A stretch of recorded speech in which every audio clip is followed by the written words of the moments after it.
Hello, it's Dynamic Dan here, and today I'm thinking all about the story of Jonah, who of course was swallowed up by a massive whale. Yikes! But it got me thinking, if there were plenty more fish in the sea, as the phrase goes, I think the whale wouldn't have bothered. I think he would have much rather had a nice fish supper instead of Jonah. And you know, if I was around, I think I could have helped. Why? Because I'm really good at fishing. In fact, you might say I've been angling to show you my fishing skills for a while. But first, before I try and catch a fish, I need to introduce you to my good friend Rod. Here he is. This is Rod. And if you like that, you should meet my other friend, Annette. Let's see if I can use Rod to catch a fish. Here goes. Oh, by the way, the last time I did this, it took around an hour, so we'll just wait.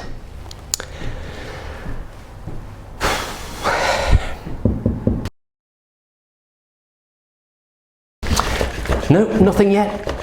I think I've got a bite, look. Yes, yes. Oh, look at that, wow. And it looks like the catch of the day. Yum. Now I think this fish can do impressions. I'll show you. I'll just put Rod down. The first impression is this one. I'll do it again. Here goes.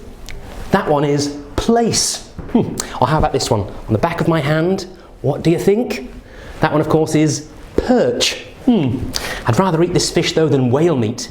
You know, whale meat, like the famous wartime song, whale meat again, don't know where, don't know when.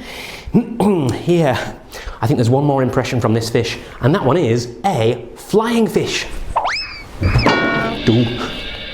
Now you'll need to use your imagination for this bit. Let's imagine that this glass is Jonah's boat and this ball is Jonah. Jonah goes inside the boat, but I don't think he'd be having a ball. It would have been rough on the sea, the waves would be crashing and lashing against the side of the boat, and Jonah would have been bouncing around, rocking back and forth. It would have been pretty scary. But of course the story gets scarier. Soon he meets a giant whale, and it must have felt like his entire life was turned upside down. Let's imagine now that this is the whale, and this is where things get impossible, or so it would seem. You see, some people think this story isn't real, that he would be swallowed up by a whale and stay inside the whale's stomach for 3 days. But we know that impossible things can happen. Watch very closely. The ball is resting on the bottom of the glass. Watch this. 1, 2, 3. And it passes right through. Hopefully you can see there, the ball, Jonah, is inside the glass, the whale's stomach. And he was trapped. He didn't know what to do. But soon he turned to God. He chose to listen, follow, and obey God. And that's when the truly amazing thing happened.